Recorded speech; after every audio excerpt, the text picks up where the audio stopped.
Hello and फिर एक बार स्वागत है आपका मेरे चैनल ट्रेडिंग जोन में।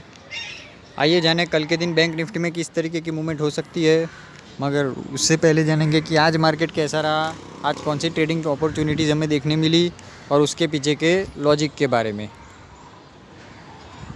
आज सिर्फ एक अपॉर्चुनिटी हमारे हाथ आई थी, लेकिन एक अच्छी खासी जैकपॉट ट्रेडिंग अपॉर्चुनिटी थी।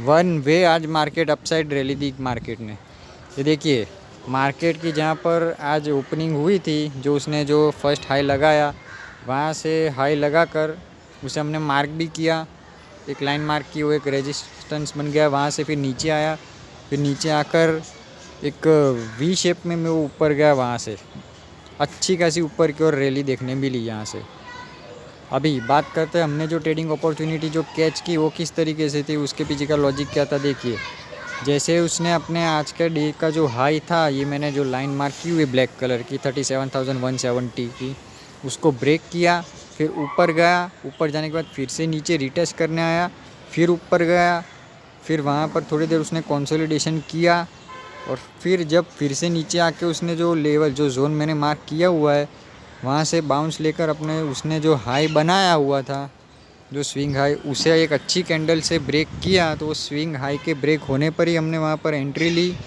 और जो नीचे का जो लो था वो हमारा स्टॉप लॉस और 1:2 टारगेट। 1:2 क्या, इसमें तो आसानी से हमें 1:6 1:7 तक आसानी से हमें कैच करने मिल गया। ये एक ही ट्रेड लिया और अच्छा खासा एक जैकपॉट ट्रेड था ये।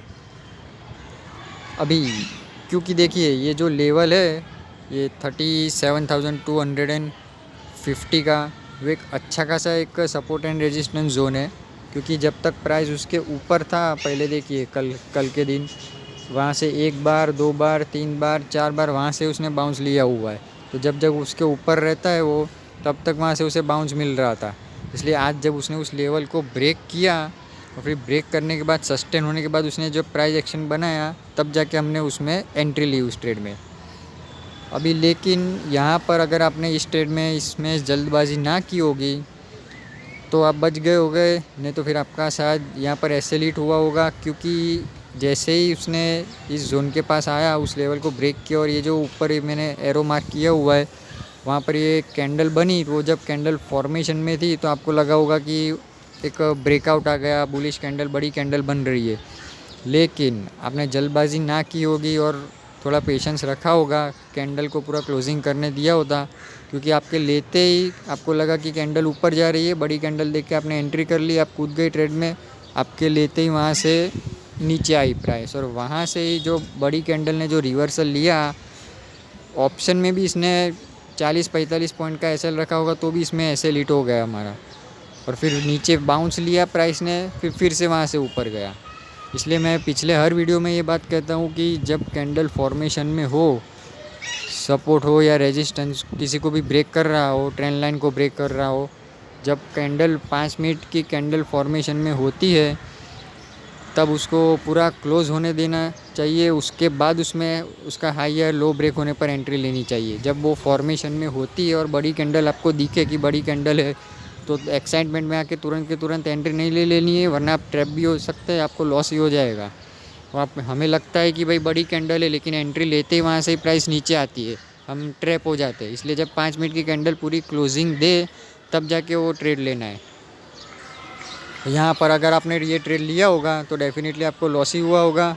क्योंकि वहाँ से ही प्राइस तुरंत नीचे आई, एसएल हिट किया, फिर से ऊपर गई। लेकिन अगर पेशेंस रखा होगा और इस तरीके का कोई यहाँ से आपने ट्रेड लिया होगा कि भाई अब वो जो जोन है अच्छा खासा 37,250 का, उसके ऊपर उसने थोड़ी देर कंसोलिडेशन किया और जब उसके हाई को ब्रेक किया अच्छी कैंडल से, एक अच्छी वॉल्यूम कैंडल से, और नीचे जो स्विंग लो था वो हमारा स्टॉप लॉस।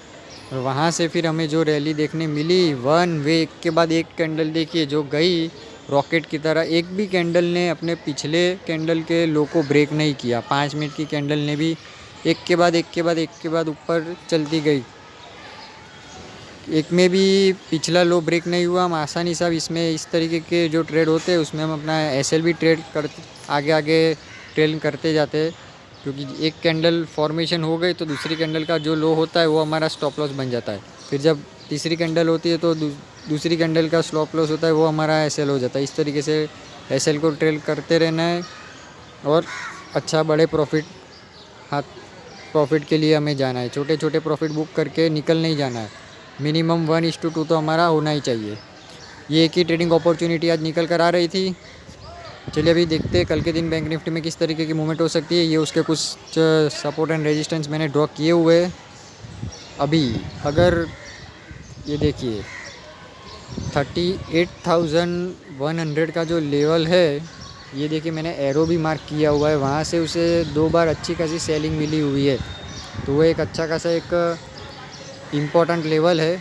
तो अगर कल के दिन मार्केट उस लेवल के पास आता है 38,100 के पास और वहाँ पर थोड़ी देर कंसोलिडेशन करता है या उसे वन वे ब्रेक करता है या कंसोलिडेशन करके उसे नीचे ब्रेक करता है, तो नीचे की ओर हमें आसानी से 150-200 पॉइंट स्केच करने मिल सकते हैं। जो हमारा फर्स्ट टारगेट जो रहेगा वो रहेगा 37,820 तक का, वो हमारा फर्स्ट टारगेट रहेगा। और अगर उसे भी ब्रेक करता है तो मार्केट 37,700 तक भी आ सकता है, वो हमारा सेकंड टारगेट रहेगा। लेकिन बड़ी बड़ी कैंडल्स बने तो तुरंत के तुरंत एक्साइटमेंट में आके कूदिएगा मत। कोई प्राइस एक्शन बने, किसी तरीके की ट्रेंड लाइन ब्रेक होती हो या कोई बियरिश फ्लैग का ब्रेकआउट हो रहा हो, उस तरीके का सिचुएशन हो, सिनेरियो क्रिएट हो, तब जाके उसमें एंट्री लीजिएगा। अगर मार्केट 37,700 का जो लेवल है वो एक इम्पॉर्टेंट लेवल है, तो उस लेवल के पास आके किसी तरीके या फिर गैप डाउन भी अगर ओपनिंग होती है कल के दिन और इस लेवल के पास आता है मार्केट और इस लेवल के पास कोई डबल बॉटम टाइप की पैटर्न बनाता है, डब्ल्यू टाइप की, या फिर चैनल पैटर्न बना के वहाँ पर थोड़ी देर कंसोलिडेशन करके ऊपर की ओर ब्रेकआउट करता है, तो ऊपर की ओर भी हमें 150 से 200 पॉइंट्स आसानी से कैच करने मिल सकते हैं। अगर मार्केट 37,700 के लेवल को अप साइड ब्रेक नहीं करता और नीचे साइड ब्रेक करता है, कुछ भी हो सकता है। ऐसा नहीं कि ज़रूरी नहीं कि वहाँ पर आके अप साइड ही बाउंस ले, उस लेवल को नीचे ब्रेक भी कर सकता है। इसलिए वहाँ पर अगर थोड़ी देर ऐसा कंसोलिडेशन करे, चैनल टाइप की पैटर्न बनाए या फिर उसे ब्रेक करके फिर से रीटेस्ट करने जाए, इस तरीके का भी अगर सिनेरियो क्रिएट हो तो वहाँ से भी हम एक पुट बाय कर सकते हैं। क्योंकि ये जो लेवल है 37,700 का, वो एक इम्पॉर्टेंट लेवल है। देखिए कल के दिन की मार्केट में वहाँ से ही एक अच्छी खासी गिरावट आई हुई थी और कल के डे का हाई था वो, तो वो एक अच्छा खासा एक सपोर्ट एंड रेजिस्टेंस जोन है। तो अगर उसे ब्रेक करता है तो नीचे आसानी से हमें 200-250 पॉइंट्स आसानी से हमें यहाँ पर कैच करने मिल सकते हैं। ये एक बहुत ही इम्पोर्टेंट लेवल है ये। अगर मार्केट इस लेवल के पास आता है 37,250 के आसपास और वहाँ पर आने के बाद किसी तरीके की डोजी कैंडल बनती है या फिर पिन बार कैंडल बनती है और उसका अगर ब्रेकआउट होता है इस लेवल के पास आके, तो वहाँ से हम एक कॉल बाय कर सकते हैं।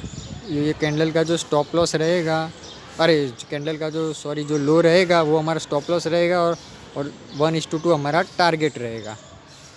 क्योंकि ये देखिए ये जो लेवल है 37,250 का, वो भी एक अच्छा खासा इम्पोर्टेंट लेवल है। कल के दिन मार्केट ने वहाँ से ही 1 2 3 4 बार वहाँ से ही बाउंस लिया हुआ था, इसलिए वो लेवल भी एक अच्छा खासा एक सपोर्ट एंड रेजिस्टेंस जोन है। इसलिए ये लेवल भी आप ध्यान में रखिएगा। लेकिन वहाँ पर आते कूदिएगा मत तुरंत के तुरंत, क्योंकि जब 5 मिनट की कैंडल जब फॉर्मेशन में हो तो उसे पूरी कंप्लीट होने दीजिएगा। और अगर अच्छी खासी बुलिश कैंडल यहाँ पर बने तो भी यहाँ से भी आप एंट्री ले सकते हैं। बुलिश कैंडल का जो लो रहेगा वो स्टॉप लॉस रहेगा और उसका जो हाई को जैसे ही वो अगली कैंडल ब्रेक करे वहाँ से हम एंट्री लेंगे और 1:2 हमारा टारगेट रहेगा।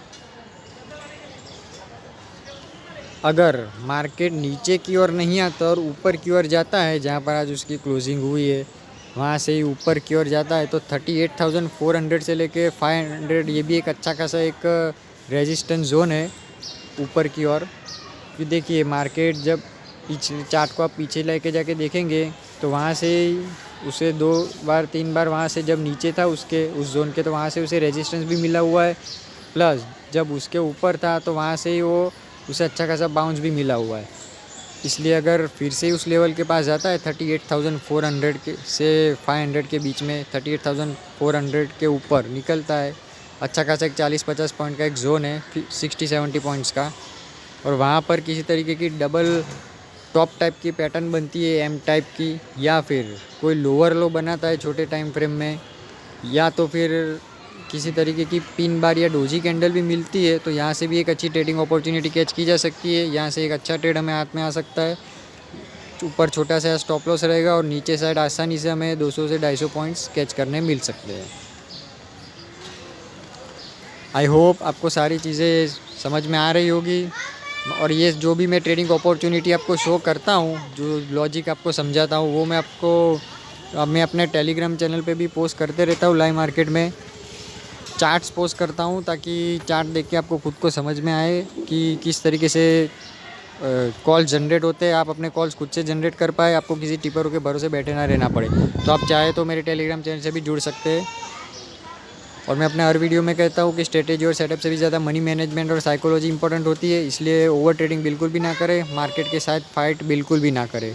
डिसिप्लिन और मनी मैनेजमेंट के साथ ट्रेडिंग कीजिए। आज के वीडियो में इतना ही, मिलते हैं नेक्स्ट वीडियो में। तब तक के लिए खुश रहिए और अपने अपने फैमिली का ध्यान रखिए।